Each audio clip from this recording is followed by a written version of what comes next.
안녕하세요, 장혜찬입니다. 네. 이 첫 출연이니까 한마디 해주십시오. 네, 제가 이영풍 TV 새롭게 개편된 우잘사 처음 출연인데요. 매주 수요일 오후를 지키게 되었으니까요. 여러분 수요일 오후 특별히 기억해 주시고 많이 보러 와주시면 좋겠고요. 또 우리 이영풍 기자님과 저는 부산의 선후배로서 부산에서 그 누구보다 열심히 싸우다가 잘 싸우고 열심히 싸운다는 죄로 유탄 맞았다는 같은 아픔을 지니고 있지 않겠습니까? 이게 우잘싸라는 이름처럼 잘 싸우는 우파들이 대접받고 당을 이끌고 보수를 새로 혁신해서 이재명 정권 끌어내리는 그런 기틀을 닦는 방송 저도 힘을 보태겠습니다. 우리 장혜찬 전 최고위원이 우리 또 같은 또 동향인데 네. 우리 이럴 때 또 이 부산 멤버들 그렇게 이야기죠. 살아있네. 네. 우리 살아있습니다. 네. 네, 살아있네. 자, 그래서 우리가 우잘싸, 우파는 잘 싸워, 우리도 잘 싸워. 오늘 좋은 자리 해주셔서 고맙습니다. 지금 사실 우리 장혜찬 최고 같은 경우는 네. 한동훈 저격수를 자처한다. 뭐 이런 평가를 많이 받는데 네. 그 이유가 뭐라고 생각하세요? 제가 자처했다기보다는 저는 이 윤석열 정부가 3년 만에 허망하게 정권을 잃고 이재명이 들어선 걸 보면서 피눈물 흘리지 않는 사람이 없잖아요. 예. 그런데 그 원인을 곰곰이 생각해 보면 지난 총선 때부터 윤석열 대통령을 짓밟고 자기 정치를 하겠다는 한동훈의 욕심, 야망이 그 첫 번째 원인입니다. 우리가 원인을 제대로 분석 안 하면요. 몸에 병이 나을 수가 없어요. 처방이 안 나오지. 네, 암에 걸렸는데 감기인 줄 알고 감기약 100날 넣어봤자 그거는 못 고치는 거잖아요. 동감입니다. 그러니까 이 보수 진영이 왜 이렇게 허망하게 무너지고 이재명 같은 인간을 대통령 되는 거 우리가 눈뜨고 바라봐야 됐냐. 그 여러 원인이 있겠지만 본질의 원인이 한동훈의 자기 정치, 욕심, 배신, 기회주의 이런 거고요. 이게 단순히 한동훈 한 사람의 문제가 아니라 보수 진영의 어떤 뿌리 깊은 병폐가 한동훈이라는 인물에게 다 모인 거거든요. 그렇기 때문에 이런 배신의 DNA 그리고 싸우지 않고 어려운 길 안 가고 양지의 꽃길만 찾아가고 뭐 장관직하고 비대위원직하고 감투 쓸 때는 좋아라 하다가 진짜 어려운데 어려운 일 하라니까 쏙 빠져버리잖아요. 그렇죠. 대선 때 안철수만도 못했잖아요. 사실은. 맞습니다. 안철수 끝까지 고생했잖아요. 네. 생각이 많이 달라도 그건 인정해줘야 되잖아요. 맞습니다. 차라리. 네. 그런 어떤 기회주의 그리고 그 주변에 한때는 윤석열 대통령을 찬양하면서 막 눈물 흘리고 하던 보수 유튜버 패널 정치인들이 한동훈한테 붙어가지고 또 막 이 득식을 거리는 이게 개파 정치 제일 나쁜 점이거든요. 그러니까 한동훈이 가진 잘못된 부분들을 우리가 청소하는 게 결국 보수의 어떤 고름과 종양을 청소하는 거랑 똑같은 거예요.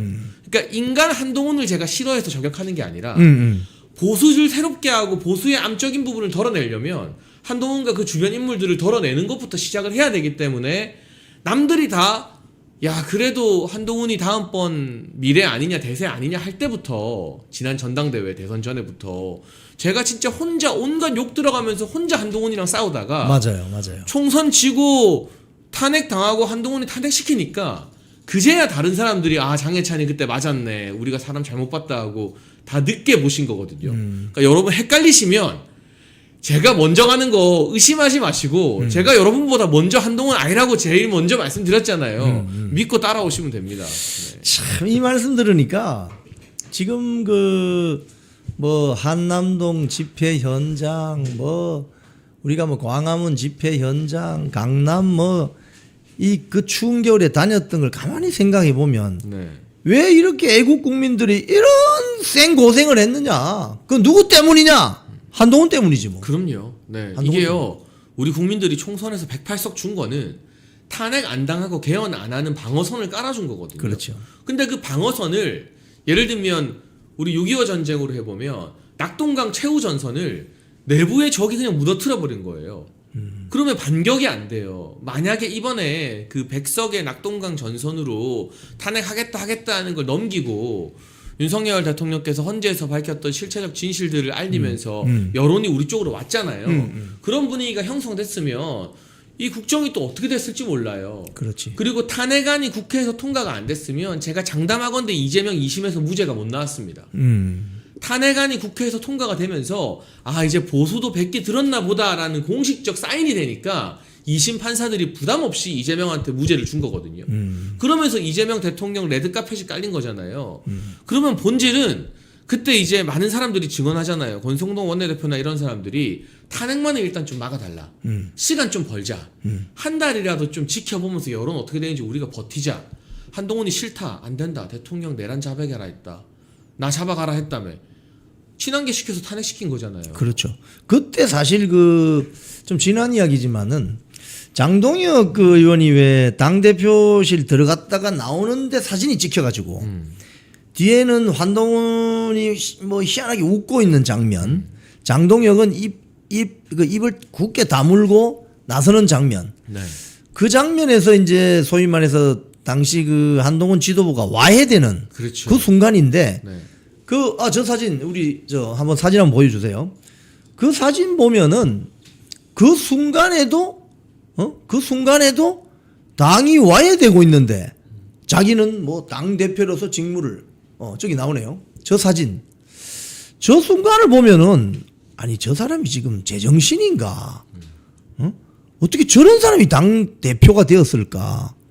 참 지금도 생각하면 참담하기 짝이 없습니다. 그러니까 한동훈과 친한계는 그 제가 본 모든 인물 중에 관심병이 제일 심하게 걸린 사람들이에요. 그러니까 한동훈은 저 시국이요. 예. 우리가 뭐 잘 되던 시국이 아니라 탄핵을 할까 말까 하던 그 절체절명의 순간에 장동혁 최고위원이 자기의 어떤 정치 생명을 걸고 탄핵하면 안 된다. 그렇지. 말리러 들어간 거거든요. 그렇죠. 근데 저런 표정, 저는 남자가 저런 표정 짓는 거 참 듣도 보도 못했는데 카메라 앞에 사람들이 기다리고 있으니까 무슨 혼자 축제인 것처럼 예. 저렇게 실실 웃는 표정을 지었잖아요. 그러니까 한동훈 같은 부류에게는 이 나라가 잘 되고 망하고가 중요한 게 아니라 예. 내가 얼마나 관심을 받고 내가 얼마나 포커스를 받느냐가 유일한 그 판단의 기준이 되어버리는 거예요.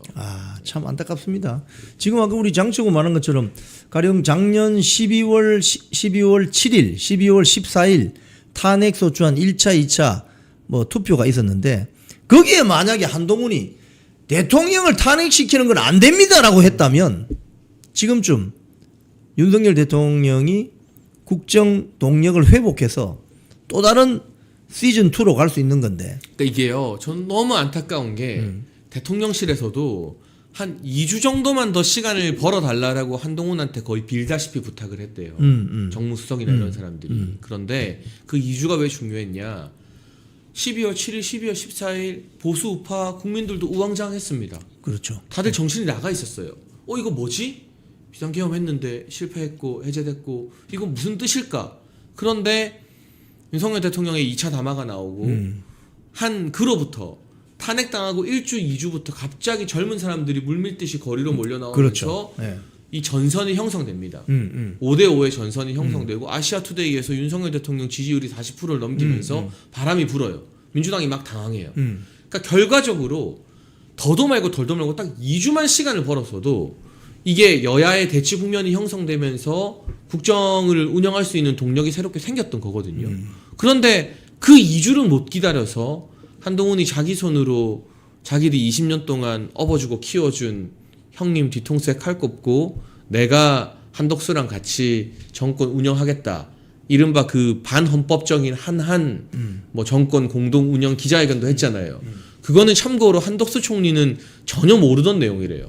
그래서 그때 그 사진 찍힌 거 보면 한덕수 총리는 무슨 뭐 평상복 입고 있다가 네. 찾아와서 사진 찍힌 거 아닙니까? 네. 그러니까 한동훈이 그냥 다짜고짜 찾아와서 한덕수 내 옆에 들러리 서라. 이제부터 내가 당신이랑 이 나라 운영한다. 이러고 기자회견 때려버린 거거든요. 그러니까 결국에는 한동훈의 어떤 욕심, 권력욕, 그리고 윤석열 대통령에 대한 열등감, 질투심.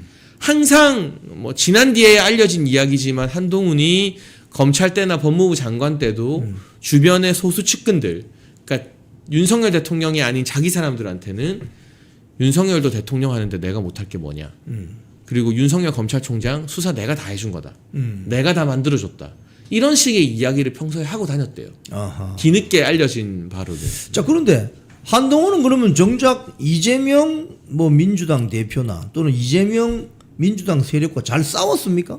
아니 그 법무부 장관 때 국회 나와가지고 한동훈이 스포트라이트 받은 건 윤석열이라는 울타리 안에서였죠. 그렇죠, 그렇죠. 윤석열 정부의 울타리 안에 한동훈이 있었기 때문에 저나 이영풍 기자나 이런 사람들이 유튜브 나가서 한동훈 지원 사격해주고 종편 나와가지고 한동훈 띄워주고 온 국민의힘과 국민의힘 기반의 스피커들이 다 도와준 거예요. 근데 뭐라고 말합니까? 아무도 안 싸우고 지 혼자 싸웠다. 자기는 180대 1로 싸웠다. 이게 뭐냐면 모든 축구 선수들이 땀 뻘뻘 흘려서 수비 죽어라 해주고 미드필더가 몸싸움 해가지고 노마크 1대1 찬스 만들어줬어요. 골 넣었더니 우리 팀 아무도 안 뛰고 나 혼자 골 넣었습니다. 아니, 이렇게 말하는 공격수인 거예요. 아니 그때 저 조인트 까이면서 센터링 해줬는데. 네, 그러니까 만약에 축구 공격수가 한 골 넣고 그런 식으로 인터뷰하면 사회에서 매장당합니다. 그냥 매장당하는 정도. 그 구단에서 쫓겨나요.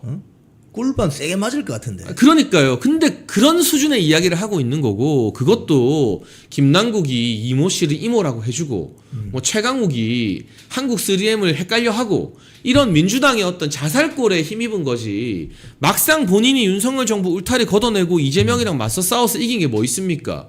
구속영장 심사 어쨌거나 유창훈 판사 잘못 골라가지고 지지 않았습니까? 그렇죠. 그것 때문에 이 정권이 꼬이기 시작한 거잖아요. 그때부터. 맞습니다. 총선 다 말아먹었잖아요. 맞습니다. 네. 자, 우리 어제 뭐 잡지에 장동혁 의원이 이번 전당대회에 뭐 출마할 것 같다 이런 보도가 났는데 어떻게 보십니까? 그러니까 저는 의미 있는 카드가 될 거라고 봐요. 예. 물론 지금 대체적으로 여의도에서 주목하는 인물들은 김문수, 한동훈, 안철수, 나경원 정도거든요. 그런데 장동혁 의원이 지난번에 최고위원을 했기 때문에 또 최고위원에 나올지 아니면 당대표로 체급을 올려서 출마할지는 잘 모르겠는데 지도부에 들어가서 저는 새롭게 당을 이끄는 모습 보여주면 좋겠다. 그게 꼭 당대표일 수도 있고 뭐 최고위원을 다시 해도 되니까요. 왜냐하면 지난 최고위가 일찍 종료됐으니까.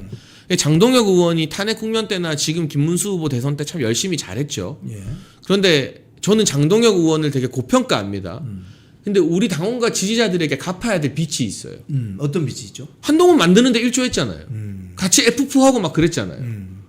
근데 그걸 이제 본인이 제일 먼저 한동훈은 아니겠구나 하고 아까 우리가 본 사진에서 눈물을 머금고 정말 입국 다물고 나왔잖아요. 예. 잘했어요. 근데 그 마음의 빚을 다시 지도부에 들어가서 당을 정말 잘 싸우는 정당, 정통 보수 가치에 충실한 정당으로 만들면서 빚을 갚아라.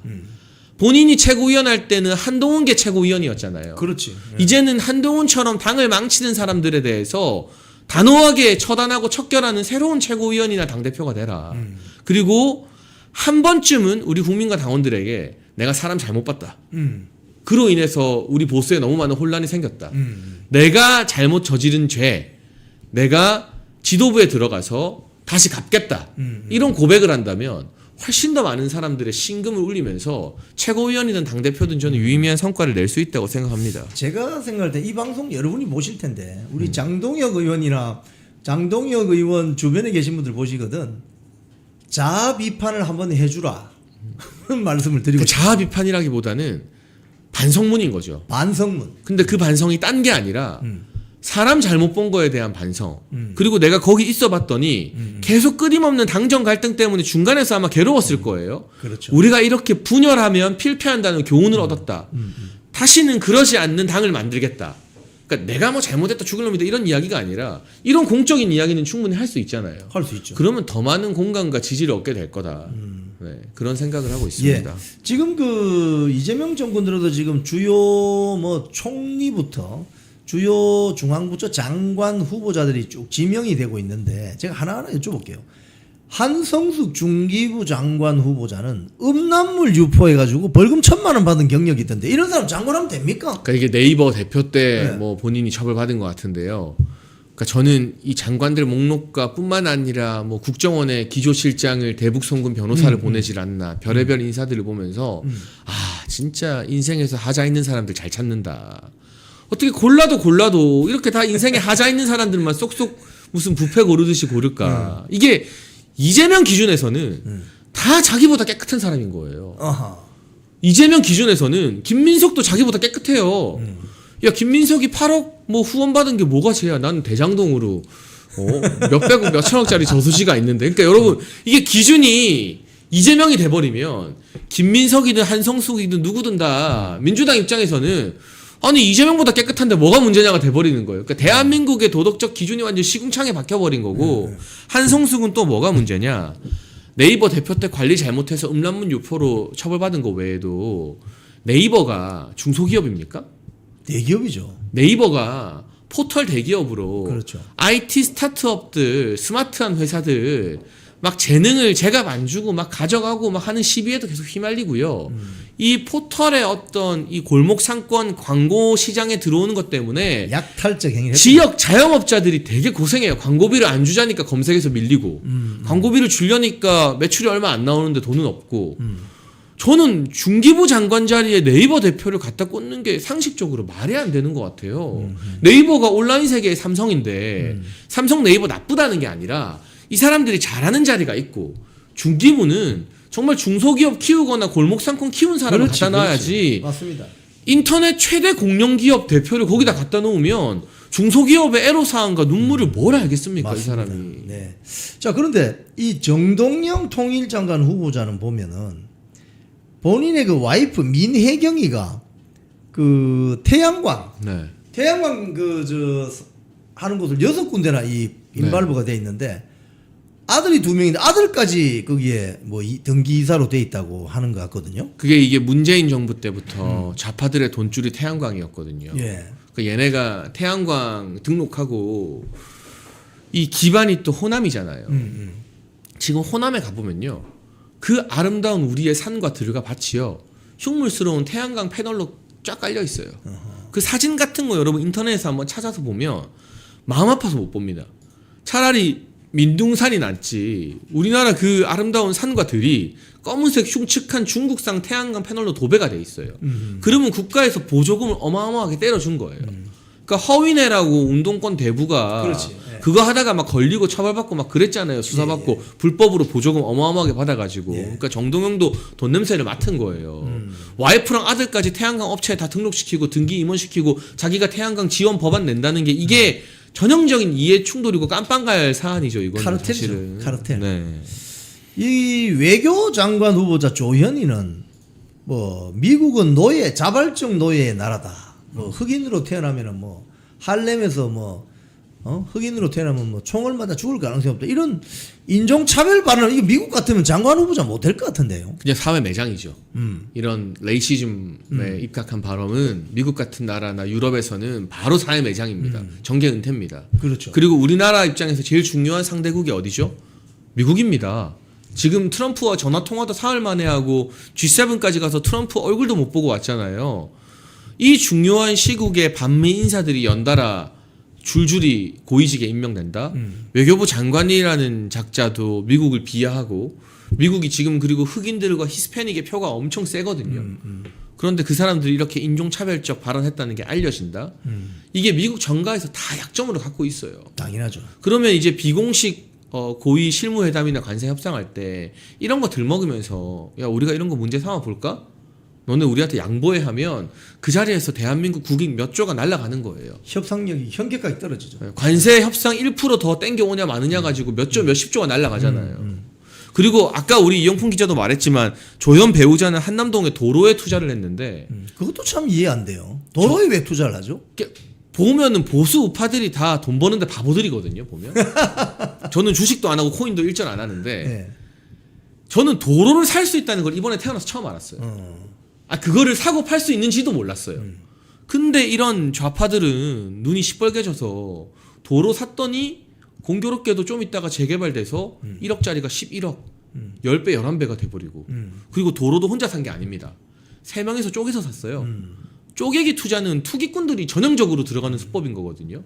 근데 그게 사전 정보가 있어야 되는 거 아니에요? 무조건이죠. 왜냐하면 샀는데 재개발 안 되면 도로를 어디다 팔 겁니까? 그러니까 도로를 산다는 것은 사전 정보가 없으면 매입을 하기가 쉽지 않을 텐데. 그렇죠? 그러니까 이렇게 돈 좋아하고 투기 좋아하는 인간들이 좌파를 하고 있다는 것 자체가 정말 대한민국의 아이러니이고 이런 인물들 제대로 공격 못해서 낭만 못 시키면 맞습니다. 국민의힘 진짜 간판 내려야 되는 거죠. 맞습니다. 네. 자, 근데 이 정은경 복지장관 후보자는 보니까 남편이 우리 그때 뭐 코로나 시기에 뭐 이 진단 키트로 코 쑤시고 마스크 쓰고 할 때 그 진단 키트하고 이 마스크 관련주를 대량 매집했다는데 이거 집에 가서 베갯머리에서 정보를 준 거 아닌가? 그러니까 이게 돈 버는데 선수들이라니까요. 좌파들이요. 돈 제일 좋아하고요. 미국 제일 좋아해요. 자기 아들 딸들 다 미국 보내잖아요. 공부시키러. 돈 버는데 마누라가 한남동 도로를 사지 않나.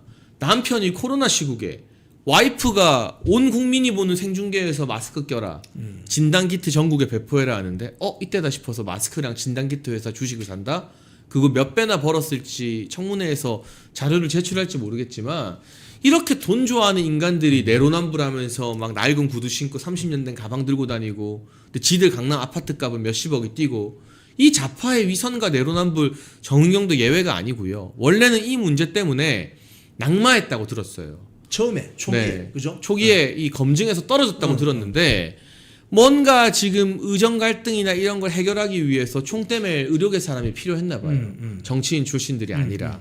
그래서 정은경이 이 자리를 맡았는데 잘못 알려진 게 많다. 청문회에서 밝히겠다고 했는데 이게 이제 김민석이 슬금슬금 넘어가는 걸 보고 정은경도 김민석 수법을 쓰려는지 모르겠지만 이거 주식 얼마에 언제 투자했고 얼마 벌었고 이런 것들 낱낱이 전부 다 공개해서 자료 안 받으면 다 같이 국회에서 나경원 의원 옆에서 농성이라도 할 각오로 국민의힘이 덤벼들어야 됩니다. 맞습니다. 네네.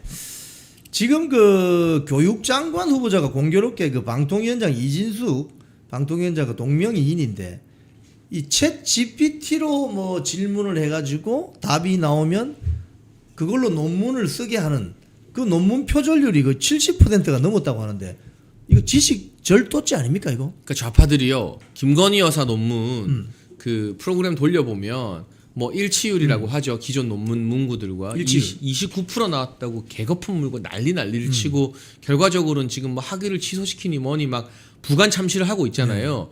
김민석 논문 41% 나왔거든요. 이번에 이진수 교육장관 후보 논문 뭐 70% 가까이 나왔다고요. 이거는 그냥 남의 논문 택가리만 한 거잖아요. 그렇지. 제목만 바꾼 거잖아요. 그렇죠. 그러니까 저는 더도 말고 덜도 말고 너네가 윤석열 대통령과 김건희 여사에게 적용하고 막 칼침을 놓고 저주의 언어를 풀었던 그 기준 그대로만 적용해라. 더 엄격할 필요 없다. 그 기준 갖다 대면 지금 장관 후보자들 다 떨어질 다 거야. 날아가야 돼요. 어? 다 날아가야 다 돼. 날아가야 돼요. 지금 그 민노총 그 출신인데 김영훈 노동장관 후보자 같은 경우는 뭐 처음에 이제 인선할 때 뭐 기사가 나기를 오늘 열차를 운행을 하던 중에 장관 지명을 받고 일 마치고 올라왔다 이런 거의 뭐 쇼를 하던데요. 이자가 보니까 지방세를 5년 동안 네. 상습 체납을 했던데. 돈 안 내다가 장관 지명 받고 부랴부랴 한 방에 몰아서 냈고요. 신고한 재산이 한 12억, 13억 돼요. 그러니까 돈이 없는 사람이 아니에요. 네. 여러분 공직자 재산 신고를 하면 실제 재산보다 좀 낮게 신고가 돼요. 그게 허위 신고가 아니라 부동산 시세보다 뭐 공시지가를 쓰거나 뭐 이렇게 저렇게 하면 보통 대부분의 고위공직자들이 자기가 신고한 그 금액보다는 재산이 좀 더 많아요. 실제 쓸 수 있는 돈은. 예. 그럼 이 사람이 12억, 13억 신고했으면 거의 한 15억, 20억 부자라는 뜻이에요. 그러니까 없는 사람 뭐 그 철도 기관사 뭐 서민 이게 다 코스프레고 좌파들의 미담 프레임이에요. 대한민국에서 재산 12억, 13억 신고할 수 있는 사람 그렇게 많지 않아요, 여러분. 서민 아닙니다. 그리고 중요한 건 철도 기관사가 아니라 민노총 위원장 출신이라는 거예요. 역대 최초로 민노총 위원장에게 지금 민노총은 윤석열 정부 때 드러났다시피 임원들이 고위 간부들이 북한이랑 내통하다가 깜빵 갔어요. 그렇죠. 이적 단체예요, 사실은. 사실은 국가 이적 단체로 해산시켜야 돼요. 그걸 못한 게 천추의 한인데 거기 위원장이 지금 뭐 철도 기관사 서민 코스프레 하면서 왔는데 알고 보니까 세금도 상습적으로 5년 동안 안 냈다가 몰아서 내고 낼 수 있는 돈이 다 있었다는 뜻이죠. 주 4.5일째 해야 된다. 그리고 뭐 중대재해처벌법 더 강화해야 된다. 뭐 별의별 이야기 노란봉투법 해야 된다. 이 사람이 이제 1년만 딱 장관직 하면 대한민국이 이제 가뜩이나 노조공화국에서 그걸 윤석열 정부가 회계 공시하면서 노조의 어떤 더러운 뒷공작 돈줄을 딱 막아놨거든요.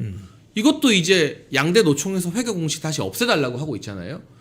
노조 천국이 될 겁니다. 사실 그 이야기 하셔서 그런데 윤석열 정부가 시작되고 나서 양대 노총이 쓰는 어떤 그 국가에서 보조받는 또 예산도 있거든요. 그래서 그 돈을 어떻게 쓰는지 투명하게 공시하라. 그 조치를 내렸지 않습니까? 그래서 사실은 그 민노총, 천하의 민노총, 한노총이 쩔쩔맸단 말이죠. 근데 이게 이재명 정권으로 바뀌자마자 그거부터 풀어달라고 하는 거 아닙니까? 이거 완전 청구서 들이대는 건데. 그러니까 그게 얼마나 이 노총의 아킬레스건이었느냐. 그러니까 윤석열 정부가 얼마나 핵심을 딱 잘 짚었느냐를 보여주는 증거이고요. 아마 이 김영훈 장관이 이제 활동하게 되면 풀어줄 겁니다. 그 대신에 너네 국가 보조금 옛날처럼 마음대로 펑펑 써라. 노조 간부도 해외여행 가고 막 해라. 자녀들 다 미국 유학 보내라. 그 대신에 너네 알지? 때 되면 광화문 점거해서 보수 우파 규탄해주고 너네 선거 때 우리 찍어줘야 되고 너네 우리 다 한 팀인 거 알잖아. 결국에는 이 검은 돈을 매개로 한 협잡이 이루어지게 되는 거죠. 카르텔이 이루어질 수 있다. 네.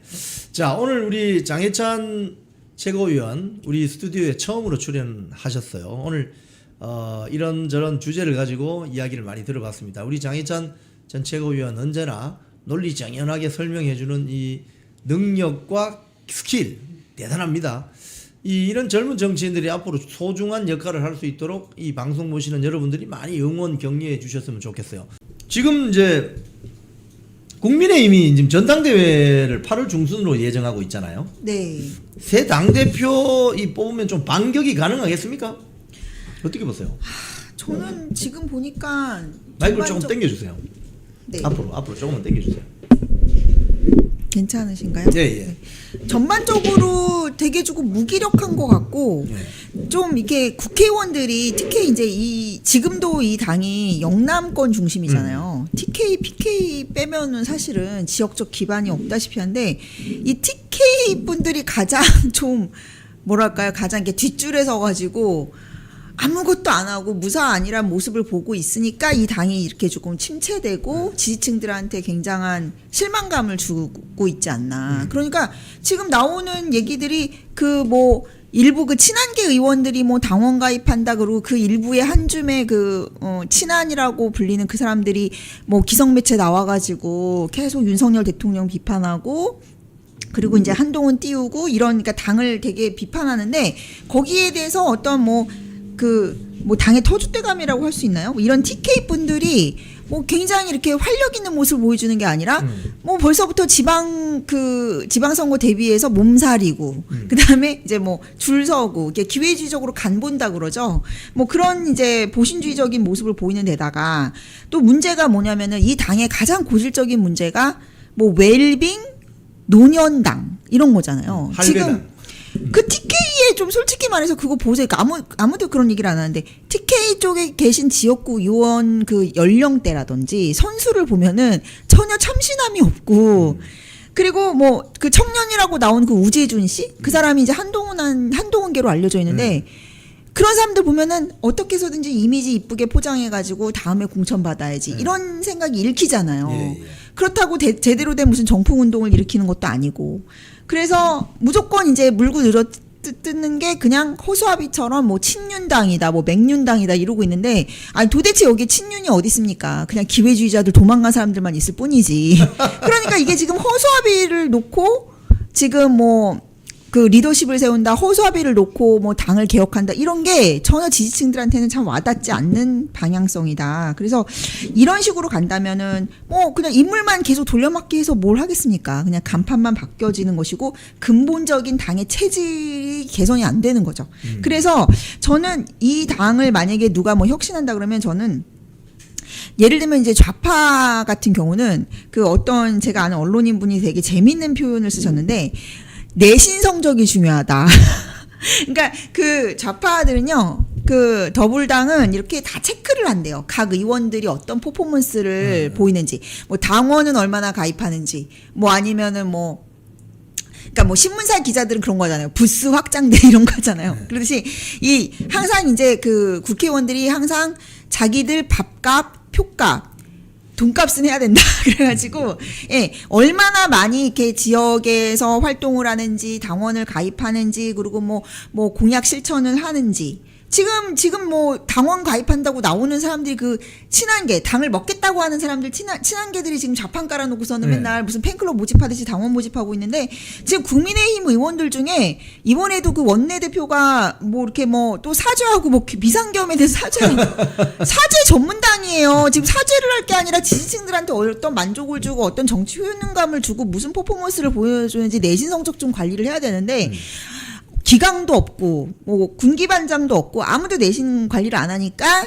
지지층들부터 떨어져 나가는데 무슨 중도 확장이 되겠습니까? 아니 이게 보면은 어휴, 국민의힘 당이 그 아젠다 이슈를 선점하는데 굉장히 네. 실패를 합니다. 특히 네, 이거 네. 제가 조금 전에 이제 교수님 들어오시기 전에 네, 해수부 부산 이전 이런 거 이야기 좀 했는데 네, 네, 부산 해운대구의 그 민주당 구의원이 네. 해수부를 부산으로 옮기는데 우리 찬성합시다고 했더니 국민의힘 구의원들이 이걸 또 반대를 해요. 그러니까 아젠다 선점에 실패하니까 처음부터 끝까지 질질 끌려다니는 거예요. 그러니까 아젠다를 새롭게 개발하고 미래 대안을 제시하고 이런 것들이 안 되니까 이 대안적인 어떤 정책들이 안 나오니까 계속 끌려다니게 되고 말씀하신 것처럼 내신 성적 관리도 안 되고 그렇죠. 결국 공천 받을 때 되면은 그런 객관적인 데이터로 공천을 하는 게 아니라 누구 줄 타고 들어오고 갑자기 성적 체크도 안 하고. 어디서 뭐 했던 사람인지 모르는데 네. 그러니 아젠다 선점이 왜 안 되는 거예요 국민의힘은? 그 해수부 이슈도 그런 게 이게 사실은 이제 아젠다 선점을 못하는 게 리더십 부재 때문에 그런 거잖아요. 그러니까 제가 이게 지금 국민의힘은 사실상 권력의 공백기라고 했는데 이 해수부 이슈도 그러니까 정치에서는 아젠다를 먼저 던지고 아니면은 그냥 반대하거나 그게 어떤 정석이잖아요. 근데 지금은 이제 이재명이 뭔가를 던진다? 그러면은 현 정권에서 뭘 던진다? 그러면은 그냥 분열을 하는 거예요. 계속. 왜냐하면 리더십이 없기 때문에.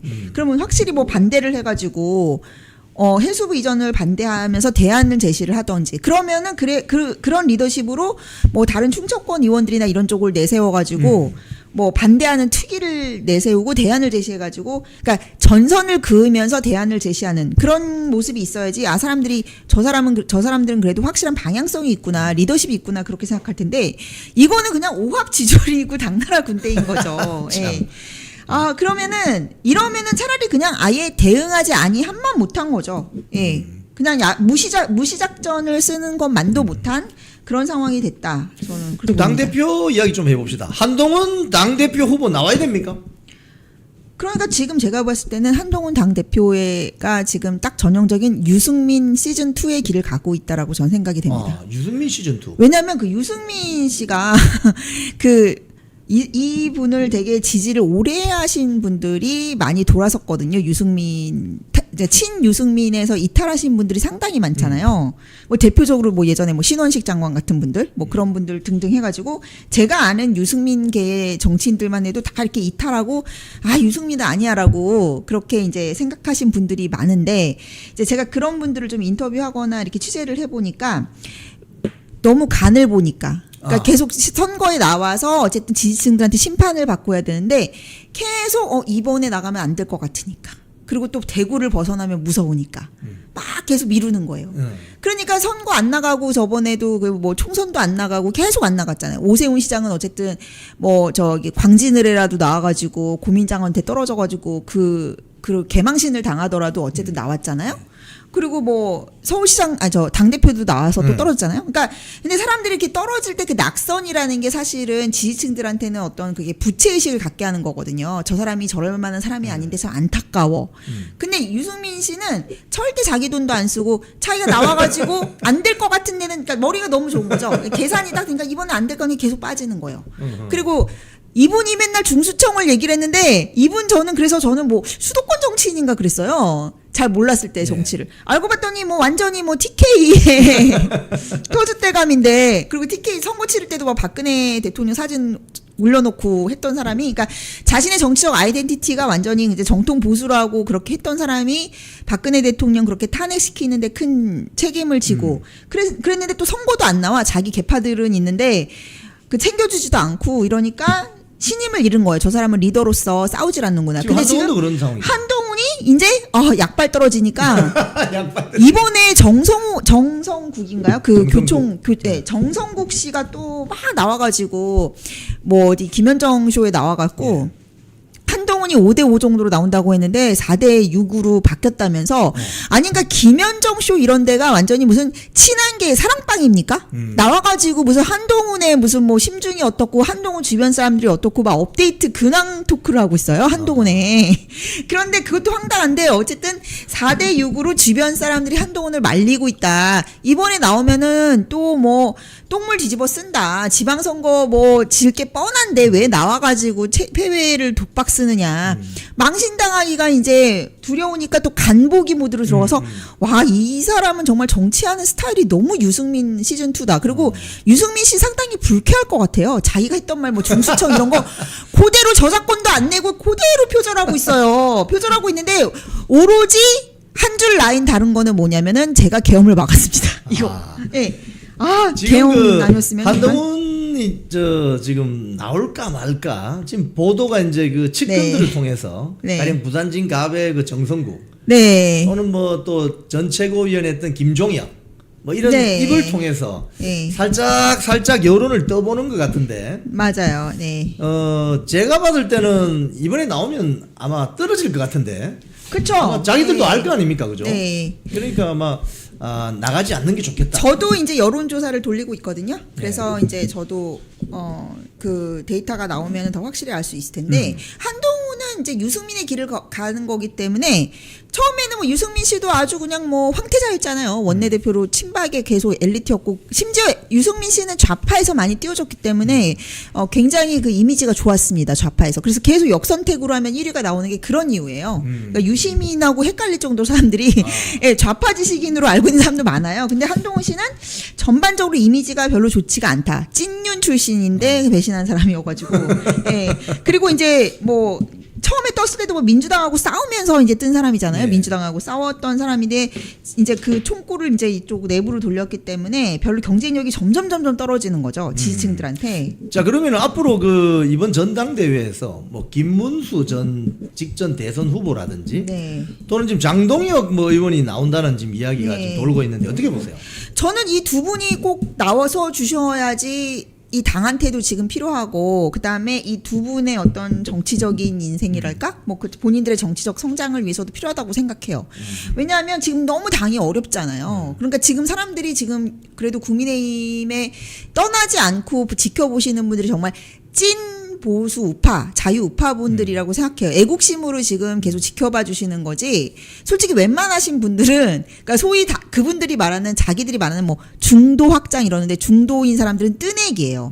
아니 뜨내기인 사람들이 왜 그 폐륜 자식들이 그렇게 아기 다툼하고 재산 싸움하고 있는 몇 푼 남지도 않는 재산 가지고 이렇게 머리끄댕이 잡고 있는 집안에 구경을 하겠습니까? 지금 그래도 이 집안에 제일 애정이 있는 분들이 남아서 지켜보고 있는데 그분들이 정말 이 욕구불만과 이 소화불량이 장난이 아니거든요. 근데 이럴 때 나서 주시면 제가 아까 말씀드렸지만 어쨌든 오세훈 시장도 나중에 시장이 된 게 그 기존의 서사들, 그러니까 뭐 그 광화문 집회도 나왔었고, 그 다음에 뭐 고민정하고 나와서 떨어지는 개망신을 당해도 또 나오셨잖아요. 그러니까 이제 그런 것에 대한 이제 부채의식이 생기는 건데 사실 김문수 후보님이 대선도 상당히 그분 입장에서는 자신의 이미지라든지 뭐 그런 거에 브랜딩에 큰 턴어라운드가 전 됐다고 생각합니다. 그래서 뭐 김문수 장관님도 어쨌든 이게 당의 역동성을 살려주는 식으로 해서 좀 원로로서 나서 주시면 좋을 것 같고 또 저도 이제 그 이영풍 TV에서 그 방송한 거를 봤었는데 장동혁 씨도 굉장히 참신하잖아요. 새로운 인물이고 저도 이제 제가 페이스북에다가 조금 장동혁 씨에 대해서 장동혁 의원에 대한 이런 사람들 기대가 모아지니까 이게 지금 지지층들이 새로운 인물에 대해서 목마른 것이 이제 장동혁 의원한테 가나보다라고 이제 조금 그런 포스팅을 썼더니 상당히 반응이 되게 좋더라고요. 그러니까 이분이 그 탄핵 때도 뭐 기자님하고 같이 이렇게 아스팔트에서도 이제 조하셨다고 들었는데 이런 진정성이라든지 성실성 이런 거를 되게 눈여겨보신 분들이 상당히 많으시더라고요. 그리고 또 저는 이분이 어쨌든 한동훈을 미리 딱 알아보고 딱 손절을 한 타이밍도 되게 그러니까 저도 비슷하게 이렇게 딱 정말 그 손절을 했는데 이제 이분도 딱 아는 거죠. 어쨌든 그러니까 이분은 그런 그 뭐 기회주의적으로 뭐 좀 어떻게 뭐 떡고물이라도 얻어 먹을까 하는 그런 사람들하고 좀 다른 낭인들하고는 다른 거죠. 네. 그리고 이분이 경력도 되게 좋으시고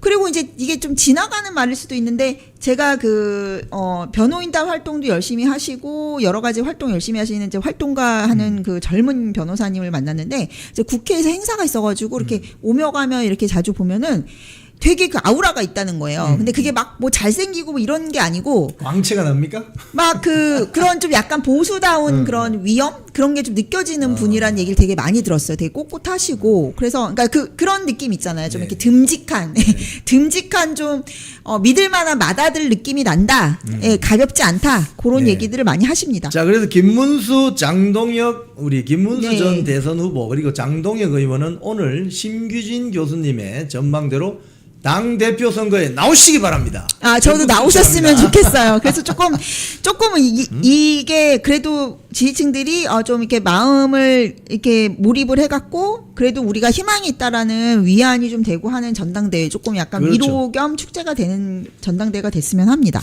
홍준표 신당 뭐 이야기했는데 이거 설득력 있습니까? 개혁신당으로 들어가셔야 되는 거 아닙니까?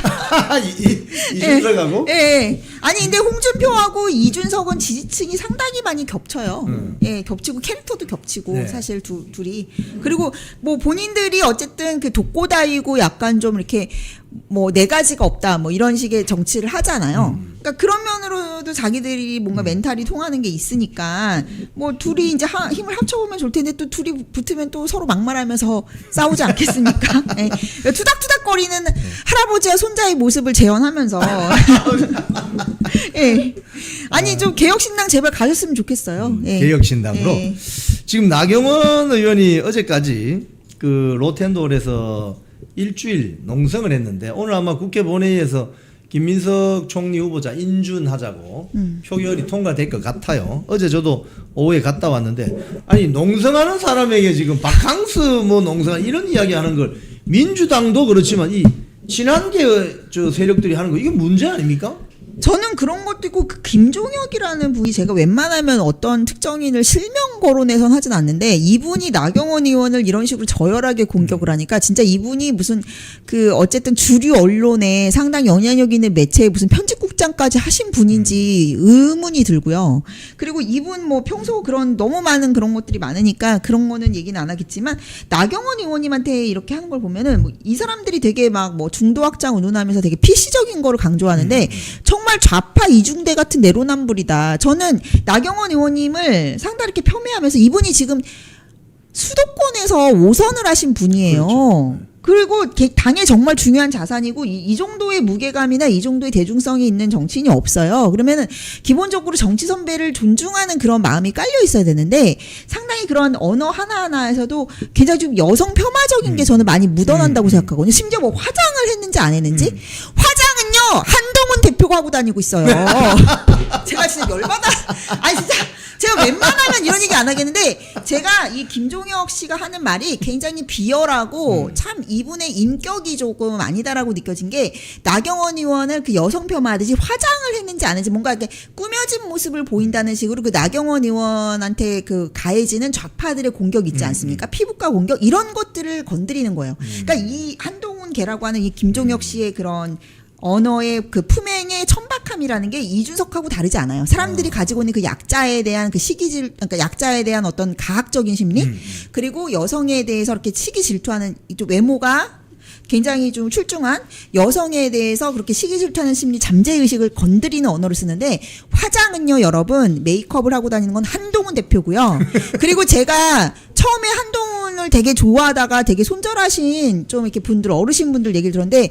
무슨 저 비 오는 날 그 보훈 가족들 행사를 하는데 비가 이렇게 와가지고 한동훈 대표 파운데이션이 뚝뚝 국물이 떨어지면서 이런 걸 보면서 너무 뜨악해가지고 손절했다는 분들이 많습니다. 제가 이제 웬만하면 이런 얘기 저는 지금까지 한동훈 대표에 대해서 비판을 할 때도 외모에 대해서는 요만큼도 제가 얘기를 하지 않았거든요. 네. 사실 뭐 여러 가지 뭐 외모에 대한 거 많잖아요.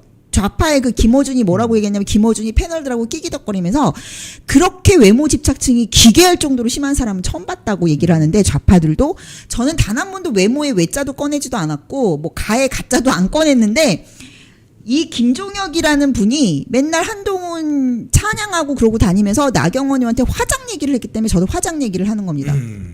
지금 그 나경원 의원의 그 로텐더 농성 투쟁을 네. 폄훼하는 세력에게 제가 특히 친한동훈 계열 네. 정치인들에게 제가 한 말씀 드리면 그렇게 답답하시면 본인이 단식하고 본인이 농성하고 화장하지 말고 그냥 선크림도 바르지 말고 그 국회 앞에 텐트 치고 한번 해봐. 그러면 본인은 하지도 않으면서 하는 사람을 그렇게 뒷다리 잡아도 돼요. 진짜 그 언어도 너무 그러니까 비판을 하더라도 좀 품격 있게 비판을 해야 되는데 정말 저열함의 끝을 달리니까 이게 다 고스란히 그 내로남불로 돌아갈 수밖에 없는 거예요.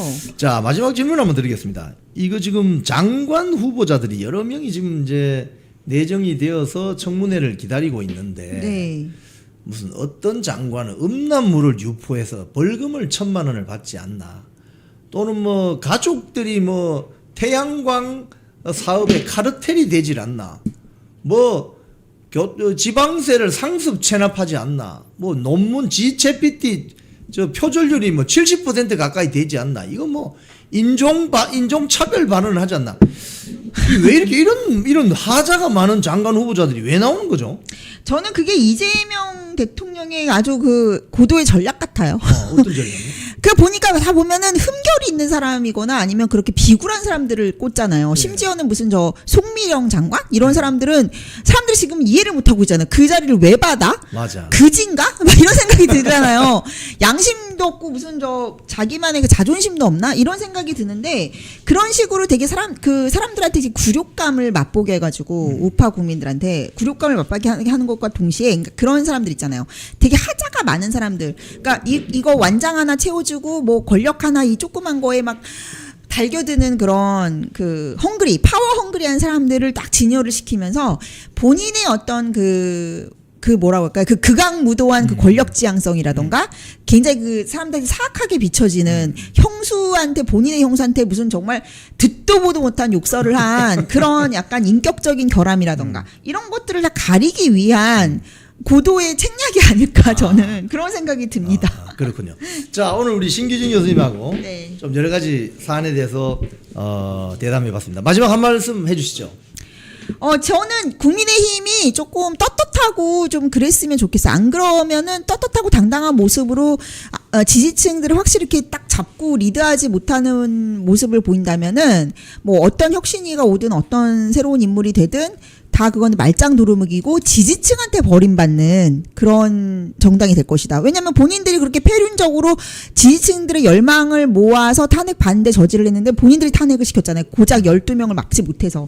근데 지금 또 태세 전환하고 무슨 또 사과하고 도계 잡고 그러면 지지층들이 그걸 좋아합니까? 그러면은 그렇게 해가지고 중도를 잡을 수 있으면 그렇게 해가지고 하세요. 근데 그렇지 않다면 지지층들한테 사형 선고를 받는 정당이 될 것이고, 그리고 이제 그 전당대회 관련해서는 저는 이제 장동혁이라는, 그러니까 우리가 지금 너무 정책 자산이 없는 상황이기 때문에 뭐 새로운 뉴페이스가 나타나가지고 이제 지금 이렇게 어려운 시기를 우리가 버텨내면은 우리가 또 리더십을 새롭게 배양하면은 우리가 진정한 개혁을 이룰 수 있고 미래를 꿈꿀 수 있다라는 측면에서 좀 새로운 뉴페이스가 나타나갖고 조금 활력을 주는 그런 전당대회가 됐으면 합니다. 뭐 좌익 진영에서 하자 없는 사람 찾기가 더 힘들긴 했을 거예요. 네. 그런데 상식적으로는 이 정도 문제가 생기면 임명권자도 사과해야 됩니다. 이제까지 전임 정권들은 대부분 다 이런 문제가 생기면 사과하거나 어지간한 거 한 몇 명 정도는 물려가지고 조금 성의를 보이거나 이런 모습이 있어야 돼요. 그 성의는 누구에 대한 성의냐? 야당에 대한 성의라기보다는 국민 보기 민망한 짓 아닙니까? 이렇게 범죄가, 그리고 심지어 김민석 이제 총리 같은 경우는 총리 임명 안 했으면, 총리 지명 안 했으면 몰랐을 수많은 정말 비리 의혹들, 이런 것들 들여다보니까 충격적이잖아요. 그런데 김민석은 자기 총선 때도 자기가 청렴한 이미지 이걸 가지고 얼마나 자기가 팔아먹었습니까? 근데 그 뒤에는 이렇게 무슨 뭐 아낌없이 주는 나무인지 뭔지 뭐 그런 정말 말도 안 되는 배추밭 투자 뭐 이런 것들 완전히 이제 새로운 개념이 비리의 새로운 개념이 나오는 겁니다. 아니 저는 김민석 총리가요 저번에도 말씀드렸습니다만 총리 하지 말고 그냥 컨설팅 해주세요. 떼돈 버는 컨설팅이 이거는. 학원 컨설팅. 네, 대한민국에 지금 이 정도 배추밭 지을 수 있는 200평 땅은 많이 있습니다. 특히 이제 배추는 그래도 이제 지금 뭐 농사가 잘 안 되는 북쪽에서도 많이 짓는 편이잖아요. 뭐 지금 뭐 산악 지역에 뭐 그런 데다가 고랭지 배추 같은 거 하면 200평 같은 건 금방 만들거든요. 뭐 더 질 좋은 배추로 더 많이 벌 수도 있겠네요. 참. 지금 그 장관 후보자들도 보면 가령 뭐 음란물 유포해가지고 벌금 1,000만 원 받은 사람도 있고 또 인종차별성 발언을 해가지고 지금 논란을 불러일으키기도 하고 가족들이 태양광 사업에 또 다 투신해가지고 태양광 카르텔 있는 것 같기도 하고 뭐 이거 뭐 또 분신술 일으켜가지고 5군데에서 월급 받고 권오울 보훈부 장관 후보자 같은 경우는 그렇죠. 아니 어떻게 모아도 이런 사람들 다 모아놨죠? 대단한 사람들입니다. 권오울 그러니까 뒤에서부터 시작을 하면 권오울 보훈부 장관 같은 경우는 원래 우파였잖아요. 예. 원래 국민의힘 쪽이었습니다. 그리고 실제로 배지도 2번인가 달았던 거 달았죠. 한나라당 시절에. 안동을 지역구로 해가지고 그런데 이 사람이 이번에 말하자면 진영을 배신한 거예요. 그러니까 이게 사실 뭐 자기가 자기 신념을 바꾸고 이념을 바꾸면 오케이. 그게 양심이면. 근데 그게 아니잖아요. 이 사람은. 그냥 이기는 쪽에 붙은 겁니다. 정말 어이없는 건 작년에 이 사람이 윤석열 대통령에게 사면 복권을 받았다는 거예요. 그러니까 기본적으로 진영에 대한 의리 이런 것이 전혀 없는 사람이에요. 그래서 좌익 진영에 어울리긴 합니다. 그런 면에서. 그런 사람을 들여다 보니까 이제 보니까 이제 알겠는 거예요. 5군데 동시에 이름을 넣어놓고 뭐 여기도 월급 받고 저기도 월급 받고 이런 게 가능한 사람이라는 거. 김민석도 사실 그런 유사한 그런 문제가 있었는데 그것뿐만이 아니라 지금 뭐 한성숙 장관 같은 경우에는 챗GPT? 예, 뭐 그거보다 이제 그 전에 엠파스에서 이제 그 음란물 대표이사인가요? 그걸 했을 때 음란물 검색이 되도록 방치했던 그게 문제 아닙니까? 심지어 이걸 가지고 자기가 약식 기소를 하니까 정식 재판을 청구했어요. 근데 아마도 이제 변호사들이 그렇게 설득을 했겠죠. 이거 범죄 맞다고 설득을 했겠죠. 그래서 그랬는지 포기를 하고 이제 그게 전과로 남은 겁니다. 그러니까 그 자체가 사실 뭐 여성이 뭐 음란물 이거는 아니지만 음란물에 대해서 얼마나 낮은 기준을 가지고 있는지 우리가 볼 수 있는 거예요. 또 이제 태양광 같은 경우도 정동영 장관 아니 처음에는 이제 뭐 정동영 태양광 이렇게 나오다가 그 다음에는 아내 이름이 또 언급되다가 그 다음에 이제 아들 이름이 언급돼요. 네. 그 다음에 사돈의 8촌도 다 튀어나오겠습니다. 그러니까 이게 느낌이 어떠냐면 이 태양광의 먹거리가 열리기 시작했다라는 걸 알자 자기가 이익을 증대시킬 수 있는 모든 이름을 다 모은 것이 아닌가라고 지금 의심이 되기 시작하는 겁니다. 그렇죠. 그래서 지금 가족이니까 이름이 나와서 걸렸지 그 외에 또 어떤 사람이 뒤에서 어떤 역할을 하고 또 어떤 저수지를 만들었을지 모르는 거예요. 가령 예를 들면 태양광 같은 게 장사가 잘 된다는 게 좌익 진영에게 인식이 된 건 사실은 허인회부터입니다. 서울시에서 태양광 산업 그렇죠. 사업을 이제 뭔가 공공 발주할 때 듣도 보도 못한 업체에 맡겼는데 알고 보니까 거기가 허인회라는 사람인데 그 사람이 평생 태양광만 연구한 사람인가? 그게 아니에요. 좌익 진영에서 운동하던 사람입니다. 그러니까 거기서 운동만 하면은 물리학도 섭렵하고 무슨 뭐 화학공학도 섭렵하고 다 되나 봐요. 뭐든지 다 할 수 있나 봐요. 이런 나라를 만든 거예요. 그 나라를 정동영이 보고 야, 이거 문재인 정권 열리면 더 큰 찬스가 열리겠는데? 라고 안 느꼈겠어. 서울시만 가지고도 저렇게 어마어마하게 떵떵 누리는데 문재인 정권에서 내가 해보자. 이런 거 우리가 의심하게 되는 겁니다. 자, 우리 하세빈님 오셨습니다. 안녕하세요. 네. 우리 하세빈님한테는 제가 또 별도의 질문을 제가 미리 준비를 했는데 지금 2030 그 어제 자유대학 같은 경우에 그 중국 대사관 앞에서 시위를 했더라고요. 네. 뭐 오성홍기를 막 찢어버린다든지 뭐 이렇게 이재명 대통령 큰 사진에다가 까만 이 색깔을 칠해가지고 그런 시위를 하는데 자 2030 세대들 사이에서 대중국 반감 중국이 뭘 잘못한 거죠 근데? 중국 공산당의 이익을 앞세우면서 중국이 가져가고 있는 이익이 되게 많은데요. 예. 유학생들이 들어와가지고 뭐 스파이 활동을 한다는 의혹도 있고 가장 예. 큰 건 저는 부동산이라고 봅니다. 아, 부동산. 이미 문재인 정부 때 실거래가가 뭐 8,888만 원이거나 예. 일자리가 8만 원으로 끝나면은 한국인들은 그런 거래를 거의 하지 않기 때문에 중국인이 아닐까라고 추정을 했었는데 예, 예. 중국인들한테 대출 규제가 없고 2030이 가장 크게 박탈감을 느끼는 부분이 아무래도 부동산인데 예. 자산에 있어서 그런데 그것을 그러니까 외국인이 가져가는 혜택의 대부분을 사실 중국인이 가져가고 있고 또 건강보험 문제도 그렇고 예. 그렇기 때문에 아무래도 중국의 반감을 가질 수밖에 없죠. 사실 민주당 지지를 하면서도 중국의 반감을 가지고 있는 2030은 굉장히 많습니다. 아. 본인들이 지지하는 민주당이 친중이라는 그 연결고리를 이해를 하지 못하는 거죠. 지금 좀 몇 년 전에 보니까 그 홍콩 민주화 사태가 났을 때 그 한국 대학생들이 캠퍼스 내에서 홍콩 민주화를 촉구하는 대자보를 붙였더니 중국 유학생들이 떼거리로 몰려와서 그 떼라고 막 난리가 난 적이 있었잖아요. 맞습니다. 그런 걸 보면 상당히 한국의 대학생들이 그런 부분에 대해서는 중국 유학생들 상대로 반감을 가질 수 있겠군요. 네. 그리고 저는 사실 이게 2030의 대중 반감이라고 느끼지는 않고요. 왜냐면 제가 지난주에 명동에서 이 자유대학 집회를 같이 했었는데 저희가 막 CCP 아웃을 외치면은 뭐 서양인이든 동양인이든 호응해 주시는 분들이 정말 많으세요. 아, 그래요? 그럼 저는 같이 막 땡큐 막 이렇게 외쳐주거든요. 예, 예. 그런 식으로 이건 사실 전 세계적인 현상이 아닐까 생각합니다. 홍콩에서 민주화 사태 났을 때 그때 현장에 계셨잖아요. 아우 정말 끔찍했죠. 지금도 마음이 많이 아픕니다. 예. 그때 홍콩 사람들도 좀 그 홍콩은 이 남쪽이고 베이징은 북쪽이잖아요. 남쪽 사람들이 원래 역사적으로 좀 북쪽 쪽 화북 쪽 사람들에게 좀 반감이 있나요?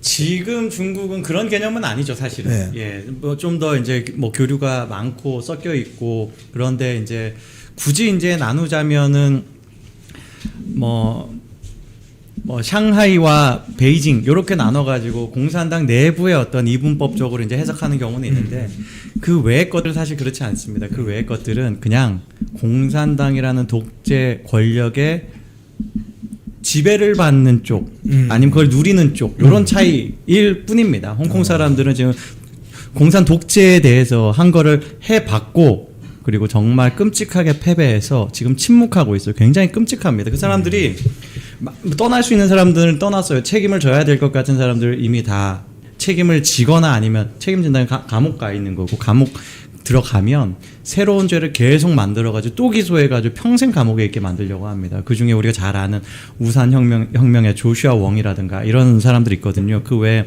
그걸 주도했던 젊은 층들이 정당도 만들고 민심이 선택을 해가지고 선거를 굉장히 크게 이기고 그랬었는데 그러자마자 국가안전법, 국가보안법이라는 걸 만들어가지고 지금 공산당에 저항했기 때문에 홍콩 정부에 저항했기 때문에 깜빵 하고 일단 집어넣은 다음에 그 다음에 영원히 못 나오도록 새로운 지금 혐의를 계속 덮어 씌우고 있어요. 그런 일들이 벌어지고 있습니다. 자, 우리 하세배님도 애플 사이다 비니가 하나 타서 물에 네. 드시기 바랍니다. 이거 괜찮아요. 청량 음료로. 자, 그런데 지금 대학가에 중국의 스파이가 좀 설친다. 뭐 이런 이야기 했는데 우리 하세배님 뭐 그런 이야기 들어보신 적 있나요?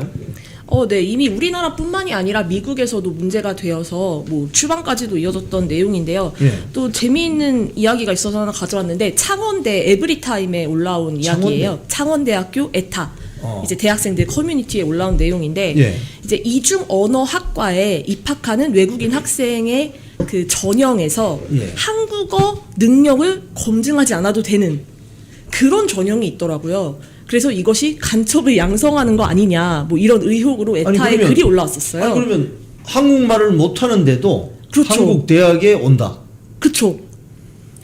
거기에 어떻게 써 있냐면 수업을 중국어로 하거나 예. 통역을 붙여주겠다. 네. 세상에 이런 학교가 있습니다. 대한민국에. 이야, 그건 유학 올 필요가 없는 거 아닙니까? 그거 왜 유학을 오죠? 그쵸.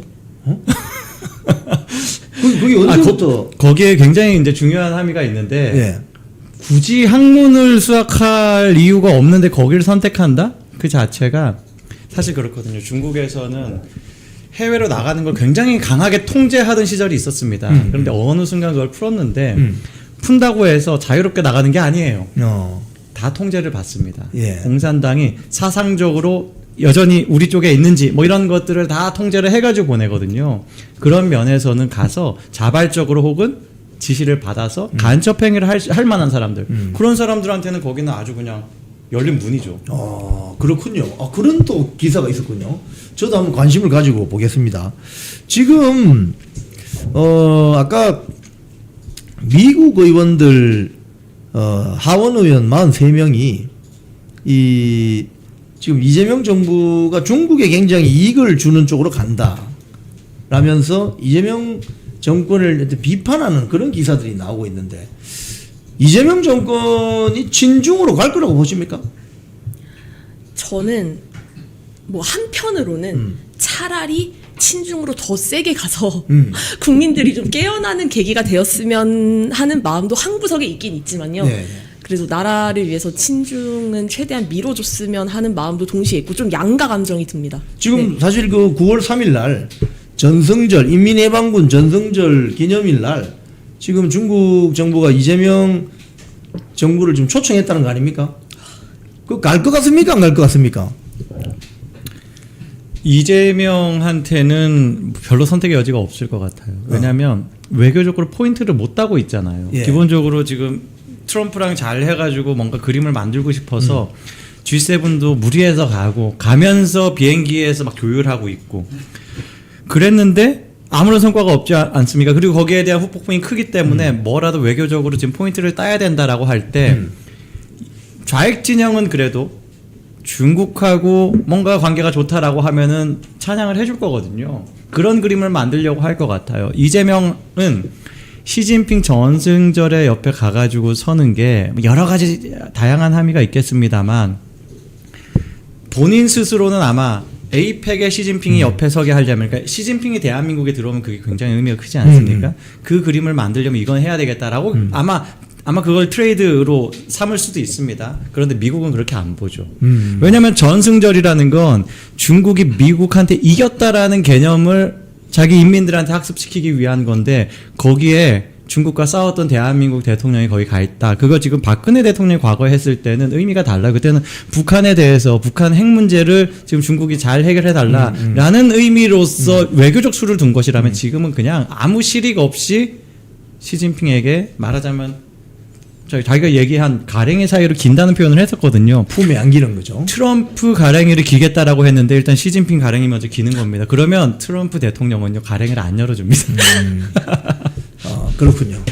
꺼지라고 할 수도 있겠군요. 네. 자, 우리 국내 정치 이야기 좀 하겠습니다. 지금 수도권 오늘 그 이재명 대통령 기자회견 보셨나요? 네, 이게 글로 보고 좀 넘겨서 보면서 봤습니다. 네. 저는 그걸 네. 라이브로 네, 보셨어요? 제가 중계를 했거든요. 그러시군요. 그런데 이제까지 제 방송 중에 흥행 최고 참패였습니다. 그래요? 사람들이 보진 않는 거죠? 좋아요만 누르고 나가요. 좋아요 수보다 시청자 수가 더 적습니다. 그 정도로 이재명 목소리도 듣기 싫다. 제가 일부러 이제 배려하겠다고 이재명 얼굴에 이제 다른 걸로 이렇게 얼굴 가렸어요. 예. 그럼에도 불구하고 그 목소리 자체가 듣기 싫다고 다 나가버리더라고요. 아. 그래서 저는 이제 뭐 한 중간 정도까지만 하다가 그리고 나서 이제 뭐 여기 오면서 이제 좀 봤거든요. 예. 역시 대단하더라고요. 이재명답다. 예. 제가 아까 그 두 분 오시기 전에 그 대통령실 출입 기자들 질문하는 수준이 이게 뭐냐 도대체 8월달 휴가 언제 갑니까? 그런 걸 질문하고 있는데 이재명 정권 입장에서는 속으로 굉장히 환호를 질렀을 것 같습니다. 와 우리 윤석열 대통령 때는 뭐 삼선 슬리퍼 기자 나와가지고 막 출근하는 기자 뒤통수 대놓고 고함도 치더니 오늘은 너무 이렇게 아주 순한 양처럼 왜 돌변했지? 이런 생각을 할 것 같은데. 사실상 약속 대련 아니었을까요? 약속 대련. 그런 질문 할 거 알고 사실 한 기자회견 아니었을까요? 뭐 한 두 가지 측면이 보이던데 이재명이 질문을 받으면 이재명이 굉장히 장황하게 이야기합니다. 나중에 듣다 보면은 질문이 뭐였는지 까먹을 정도예요. 그 점 맞아요. 시간을 일부러 많이 끌어서 최대한 질문을 많이 줄이려고 노력을 많이 한 게 티가 많이 났습니다. 그렇군요. 한 질문을 16분을 다 대답을 하더라고요. 하나도 안 중요한데. 그 질문은 첫 번째 질문이었는데 질문이 이거였습니다. 30일간의 소회를 말씀해 주십시오 했더니 맞아요. 소외 말씀. 모두 발언이랑 똑같은 말을 16분 동안 또 하더라고요. 모두 발언을 한 5분 했으면 그걸 한 3배로 늘려가지고 답변이랍시고 하는 거예요. 그러는 동안 질문이 뭐였지? 워낙 다양한 이야기를 다 완전 자화자찬식으로 하기 때문에 일단 그게 첫 번째 전략이었고 두 번째는 기자들하고 뭔가 한 맞춘 것 같다. 아, 벌써 지금 강유정 대변인 같은 경우도 누가 누군지 어떤 질문할 건지까지 예상을 한 것처럼 분야를 딱 사회 질문을 합니다 했더니 그 다음에는 어떤 기자들이 질문을 할지 미리 안 것처럼 딱 지적을 해요. 이름까지 딱 불러가면서 그러면서 뭐 기자 지금 뭐예요 이 대통령실 출입 기자단의 뭐 간사 뭐 이렇게 이야기하면서 몇몇 이름도 언급되고 했었는데 그냥 짜고 하는구나. 정말 티가 많이 났습니다. 어떻게 보셨어요? 저는 굉장히 피상적인 이야기를 많이 한다고 느꼈어요. 네. 뭔가 구체적인 정책을 파고드는 이야기를 하는 게 그렇지. 아니라 그냥 들으면서 뭐 콘크리트를 만들더라도 물이 필요하고 자갈이 필요하고 모래가 필요하고 정말 일반론적인 그냥 정치 얘기 아니어도 여기다가도 쓸 수 있고 저기다가도 쓸 수 있는 그런 비유적인 말들 정말 2030이 극도로 혐오하는 그런 표현들 정말 이런 거에 이제 저희는 더 이상 감성팔이 뭐 문학적인 수사 이런 거에 전혀 넘어가지 않거든요. 그래서 보면서 지금 도대체 무슨 이야기를 하는 걸까? 네, 별로 와닿지 않고 우리 핵심이 저 권유 대표님 말씀하신 것처럼 제가 이거 기자회견문 전문을 제가 연합뉴스 등 걸 제가 쭉 읽어봤습니다. 아주 예리한 지적이신데 질문은 한마디 했는데 답변이 그냥 너무 장황해요. 그러니까 그 답변 듣는데 보면 내가 무슨 질문을 했지 까먹을 수밖에 없는. 아 이거 좋은 작전인 것 같은데. 정말 작전이에요. 이거는 기획하고 온 거라고 봅니다. 지금 사실 윤석열 대통령 시절에 그 도어 스태핑 했잖아요. 도어 스태핑 이 실험적인 어떤 도전은 상당히 신선한 충격을 줬지 않습니까? 예. 그죠? 이거하고 비교하면 사실은 윤석열 대통령 기자회견도 그때 취임 100일 맞고 한 것으로 돼 있는데 언론이 굉장히 냉담하게 처리를 했는데 오늘 저녁 그 지상파 뉴스나 보도가 어떻게 나올지.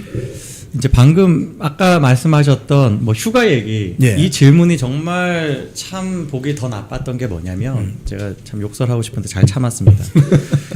그 기자가 통신사 뉴시스인가 그랬는데 예. 질문을 서두는 이걸로 시작했어요. 외교 문제에 대해서 질문을 합니다. 정말 대한민국 운명의 중요한 질문이에요. 한미 한일 정상회담. 예, 그런 뭐 외국 정상과의 어떤 뭐 여러 가지 조율, 관세 문제, 협상 뭐 이런 것들에 대해서 언급을 한 다음에 휴가를 갖다 붙이는 거예요. 그러면 이 기자는 기획을 이렇게 했을 겁니다. 이렇게 정말 중요한 국정 현안 과제들이 있기 때문에 그걸 노력하느라 휴가를 안 가는 대통령 요런 대답을 아마 기대했을 것 같아요. 근데 이것도 이재명이 정말 장황하게 자기가 전에 도지사 했을 때 성남시장 했을 때 휴가 한번 갔다가 너네들 선배들이 나 욕 엄청 했다 이 얘기를 또 깔고 가요. 이 사람 되게 화법이 이상합니다. 이 얘기는 뭐냐면 과거에 쿠팡 그 물류센터 불났을 때 내려가서 부산 가서 떡볶이 먹었던 거 그거 욕 먹었던 거 얘기 그게 지금 거기 앉아 있는 기자들하고 뭔 상관이에요? 그 선배라는 언급을 왜 하죠? 그거는 본인의 행위 때문에 욕 먹는 건데 그런 이야기를 깔면서 그 뒤에는 휴가를 안 가는 게 맞다라고 해놓고는 휴가를 간대요. 휴가 왜 가겠습니까? 왜냐? 아니 자기가 지금 남아 있어 봤자 어차피 정상회담도 못하고 관세 협상도 자기 스스로 이야기가 잘 안 될 것 같다고 어렵다고 그렇게 이야기를 합니다. 그런 것들을 대답을 이렇게 돌려 하는 걸 보면 기자들은 아주 그냥 어떻게든 잘 밥상 차려주려고 했는데 그 먹을 역량도 없는 거예요. 그걸 지금 시트콤 보듯이 보고 있는 국민의 입장 아무 내용이 없잖아요. 속에 천불나죠. 지금 그 질문을 했으면 외교적으로 우리가 어떤 아젠다를 가지고 있고 어떤 뭐 전략은 아니더라도 어떤 노력을 구체적으로 하고 있는지 국민들이 궁금한 거 그런 걸 채워주려고 노력해야 되잖아요. 근데 휴가 질문 답변만 그렇게 한 지금 겁니다. 그 댓글에 그 황해도 평산에 있는 우라늄 정령 공장에 핵배수 질문했나요? 물어보네요. 이런 건 물어봐야 되는 거 아닙니까? 아 그쵸. 아까 그것도 말씀하신 레거시 구체적으로. 미디어에서 다뤄줬으면 좋겠고 좀 구체적으로 질문했으면 하는 부분이죠. 그리고 또 찾아보니까 몇 년 전부터 우라늄에 관해서는 수질 검사 항목에서 하지 않는다는 그런 또 공문 같은 게 있더라고요. 근데 지금 핵심은 우라늄인 걸로 제가 알고 있는데 이거를 지금 뭐 블라인드에서 뭐 원자력 쪽에서 일하는 사람들이 알려주고 유튜버가 가서 측정을 하고 이런 현실이 좀 지금 그러니까 정부에서 나서서 해야 되는 일을 각계전투하고 있는 상황이 웃기고, 또 예전에 일본 핵폐수라 뭐 일본에 관해서 엄청 선동을 같이 했던 연예인들이 한마디도 하고 있지 않다는 것도 그러네요. 굉장히 연예인들이 왜 이렇게 조용한지 요즘? 네. 그 연예인들이 후쿠시마 처리수 먹고 이미 뭐 지옥 갔나요? 김연아는 실제로 그런 글을 썼거든요. 후쿠시마 처리수 방류한다고 하니까 네. Rest in peace 지구 이걸 한문으로 또 쓰더라고요. 그렇게 하고 지옥을 본다 이런 글을 썼어요. 네. 디스토피아 영화 뭐 이런 거 얘기하면서 네. 그 사람들 지금 지옥에 있어가지고 말을 못 하나 봅니다. 지금 김유나 인스타에 가가지고 북한 핵폐수 이야기도 해주세요 하면 바로 차단당한다는 이제 그래요? 글들이 올라오고 있어요. 참 오늘 그 기자회견 중에 맨 마지막 질문인 것처럼 이제 보이던데 차별금지법에 대해서 누가 물었는데 거기에 대해서 아주 애매하게 말을 하는데 혹시 그 부분 포인트 보셨습니까? 네, 그 부분 제가 따로 찾아봤고요. 네. 보면서 딱 아니라고 선을 긋지 못하는 모습. 딱 트럼프 대통령이 취임하고 나서 바로 이야기했던 그렇지. 게 성별은 남성과 여성밖에 없다라고 강력하게 이야기를 했는데 같은 노선으로 가고 있지 않고 좀 세계적인 트렌드에 벗어난다는 생각을 했고요. 제가 이제 어제 일본에서 왔는데 일본 공항에 가니까 남녀 공용 화장실, 그 성중립 화장실이 있어서 제가 굉장히 깜짝 놀랐어요. 남자 화장실 따로 있고 여자 화장실 따로 있고 성중립 화장실이 또 있더라고요. 그래서 일본의 근황을 찾아봤더니 일본은 2023년에 LGBT 이해 증진법이 제정이 됐어요. 그래서 그 법에서 이야기하는 것이 뭐 기업이나 학교에서 LGBT에 대해 이해를 증진할 수 있는 교육을 한다. 뭐 이런 내용의 법이더라고요. 그래서 일본은 차별금지법은 아직 만들어지지 않았지만 다행히도 근데 그런 식으로 LGBTQ 이해 증진법으로 시작해서 약간 야금야금 그 영역을 확장하려는 방향성이 보이더라고요. 그래서 저는 이 기자회견에서 애매한 발언 역시 그렇게 방향성을 가지고 좀 초석을 다지는 듯한 느낌을 받았습니다. 아니 지금 이런 게 이재명이 오늘 이제 일본에 대해서 질문을 받고 난 다음에 네. 자기가 전향적으로 마치 이제는 일본과 잘해 볼 것처럼 이야기를 하더라고요. 일본 정치가 굉장히 좌경화, 그러니까 지금 당은 그대로여도 예. 그 어떤 정치의 디테일들이 많이 작용화되어 있는 그런 부분들 이재명이 편안하게 느끼지 않는가라는 포인트도 좀 보이더라고요. 예, 뭐냐면 이번에 나토 정상회의를 갈 때 이재명이 먼저 빠지니까 이시바가 그 눈치 보다 자기도 빠졌어요. 예. 이번에 아주 재밌는 장면이 오늘입니다. 오늘 다음 주 7월 8일 날 우리나라에 방문하기로 되어 있었던 루비오 국무장관이요. 우리나라하고 일본을 동시에 스킵하고 안 온다고. 뭐 중동 간다면서 그러니까 스킵했다고 지금 하는 거죠. 일본하고 대한민국하고 둘 다 트럼프하고 어긋나게 가다가 둘 다 나가리 될 그림이다. 지금 아까 화장실에서 본 장면도 기존에 우리가 일본에서 봤던 그 관성하고 좀 다르게 가고 있는 겁니다. 예. 지금 오늘 이재명 멘트는 이겁니다. 차별금지법 이야기 나오니까 차별금지법 이야기는 참 예민하죠. 일단은 저는 그런 생각이 드는데 중요한 우리 사회 과제 중 하나이기는 한데 일단은 민생과 경제 이게 더 시급하다는 생각이 든다. 우선적인 급한 일부터 먼저 좀 하자는 입장이다. 그럼 이 급한 일 하고 나면 차별금지법 통과시킨다는 이야기인가? 그쵸. 그러게요. 이미 과제라고 명명을 한 것 자체가 그렇지. 언젠가는 해야 될 일이다. 약간 이런 뉘앙스를 주죠. 이거는 근데 모두가 다 사실 불만 가지려면 가질 수 있습니다. 일단 차별금지법 찬성하는 사람들은 이게 더 중요한 거다. 왜냐 인권이다. 뭐 이렇게 이야기하면서 그걸 비판할 것이고 차별금지법 반대하는 사람들은 지금 이야기한 그런 나중에라도 추진할까봐 걱정하는 본인의 생각을 드러내지 않은 것이 굉장히 그러니까 이재명이 자기 스스로도 이야기하더라고요. 오늘 말이 길어지면 그거 안 해준다는 의미다. 뭐 이런 식으로 얘기하더라고요. 오늘 그 멘트 중에 왜 검찰청 해체하는 법 있잖아요. 수사 기소 뭐 이런 국민 이견 없다 뭐 이렇게 주장을 했는데 사실은 이 법조계 전문가들 이야기 들어보면은 수사와 기소를 분리한다는 것은 상당히 어려운 것이다. 수사란 것은 기소를 하기 위해서 증거를 수집하고 뭐 조사를 하는 절차인데 이걸 수사와 기소를 분리해 버리면은 오히려 수사가 더 부실해지거나 기소는 아직 안 하거나 뭐 이런 부실 어떤 사법 체계가 만들어질 수 있다. 지금 그런 어떤 주장이 있는데 지금 이재명 정부의 입장은 국민들이 이걸 바란다 뭐 이런 입장 아닙니까? 그럼 앞으로 이게 어떻게 되는 거죠? 국민들이 검찰이 뭐 어떻게 하는지 관심 있겠습니까? 사실 국민의 의견이 없습니다. 범죄자들의 의견이 많죠. 지금 뭐 수사와 기소를 분리해야지 기소를 목적으로 수사하는 걸 막을 수 있다. 아니 이 논리가 왜 작동하죠? 아니 수사만 하는 팀, 기소만 하는 팀, 공소 유지만 하는 팀 따로 구분해 놔도 어차피 수사하는 팀은 범죄 혐의가 있으면 기소하죠.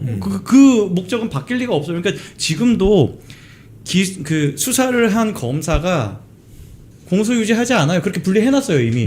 그거를 아예 청을 갈라가지고 분리를 하는데 그 뭔 큰 차이가 있습니까? 그거 지금 수사가 공정하게 된다라는 그 명제하고 아무 상관도 없는 이상한 짓이에요. 그런데 그걸 국민들의 이견이 없다? 이거는 마치 이제 취지 자체, 이런 발언을 하는 취지 자체가 국민이 관심 없는데 관심 갖게 하려는 의지도 있고 독재적 마인드를 드러내는 거죠.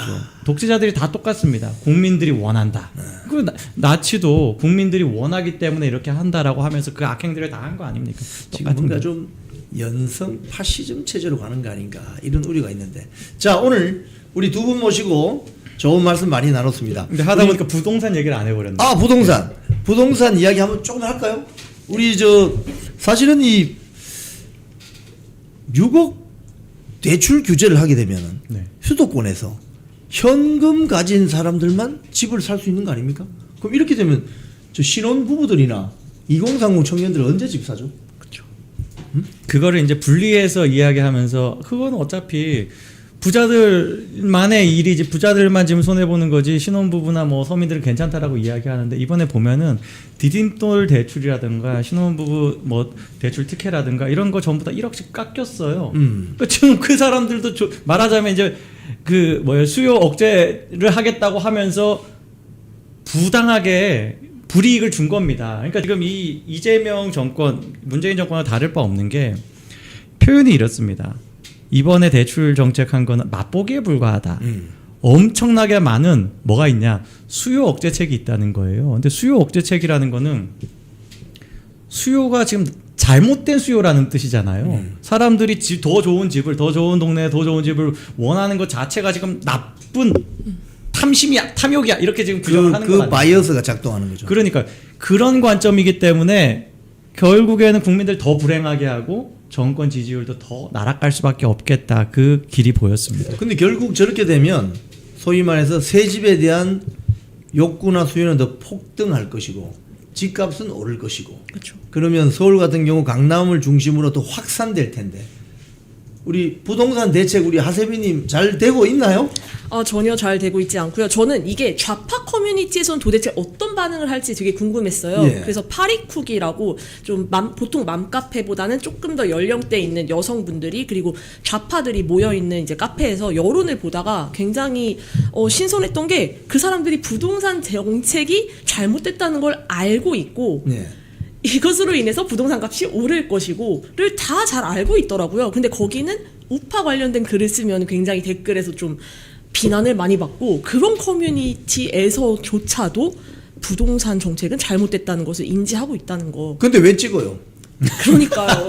그럼 왜 찍어 그러면 찍지 말아야지 반대해야지 진짜. 떨어뜨려야지. 네. 그러니까 이게 보면요 아니 자기들이 찍어놓고 자기들 집값 오르고 집도 없어 또 보면 다 월세 전세야. 근데 집값 이거 이런 바보 같은 짓을 왜 하냐고.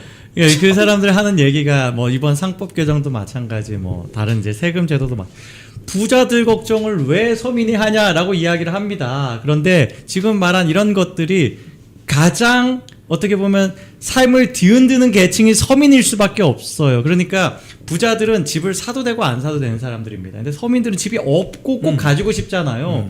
꼭 가지고 싶은 사람한테 가장 괴멸적 어떤 그 선택권을 박탈하는 문제로 이어지거든요. 이게 직접적으로는 뭐 이재명이 서민들은 영원히 집 못 갖게 하겠습니다라고는 안 해요. 근데 그렇죠. 정책이 간접적으로 그런 영향으로 갑니다. 지금 당장 6억으로 지금 딱 맞춰 놓으면 아주 재밌는 현상 발생할 거예요. 애매하게 5억, 6억 하던 주택들이요. 6억 대출 꽉 채워서 판매되는 가격, 뭐 말하자면 8억, 9억 거기로 키 맞추기를 쭉 할 거예요. 지금 벌써 그런 조짐이 있습니다.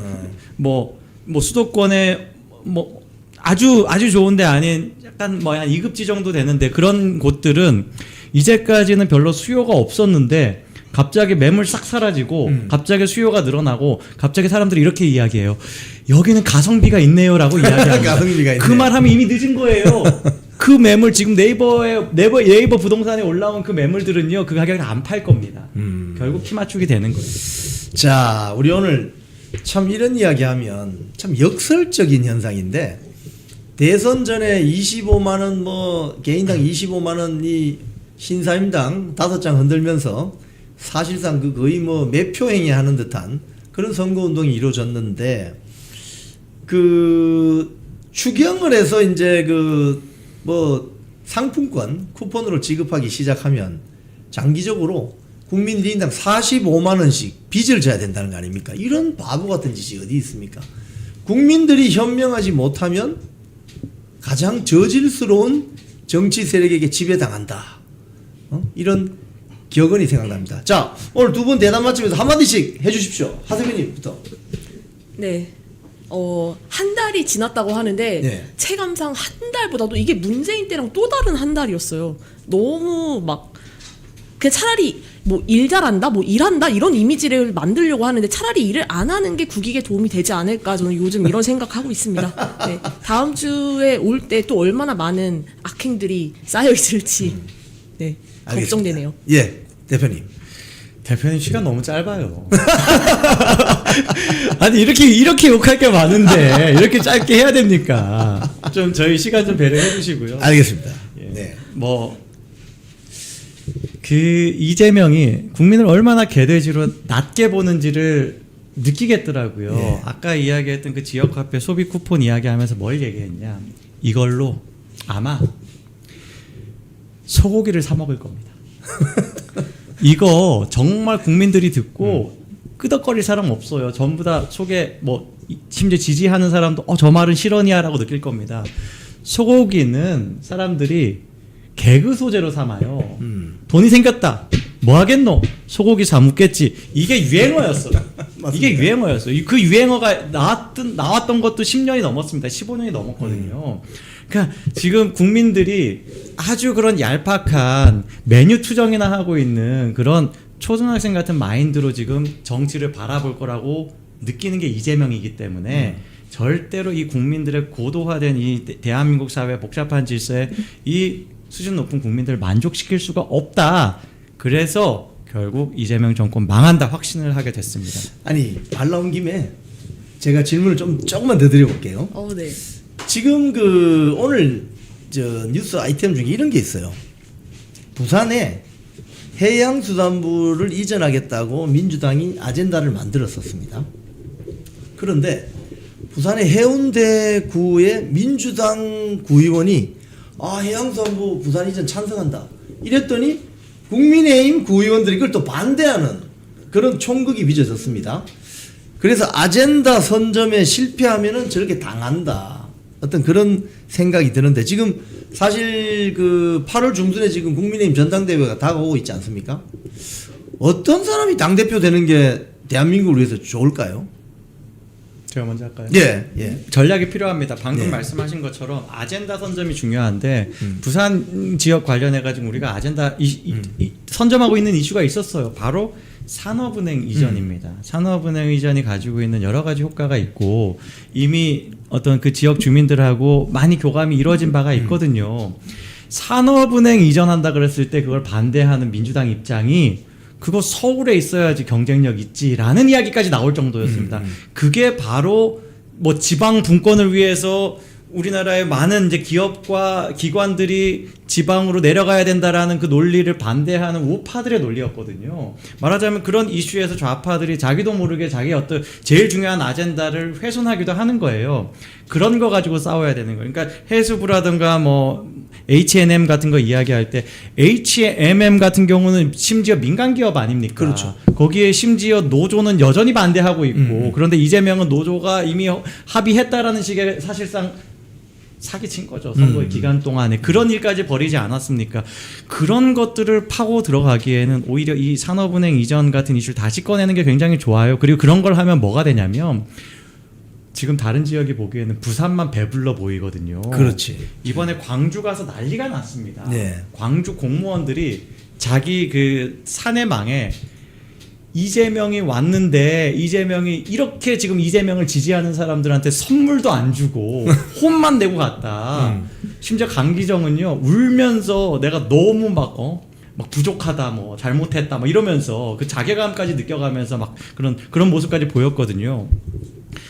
말하자면 지금 부산은 저렇게 막 뭘 주냐, 더 준다, 뭐 또 갖다 준다, 뭐 이런 식의 이야기가 나오는 걸 광주 사람들이 굉장히 기분 나빠합니다. 그러면서 비꼬면서 하는 말이 여기는 문화수도니까 문화부도 와라. 뭐 인권수도니까 국가인권위도 와라. 뭐 이런 식으로 막 다 갖다 가져와라. 뭐 이런 식으로 막 글까지 쓸 정도로 지금 원래 이제 말하자면 이제 좌익들이 특징이 배 아픈 거 못 참거든요.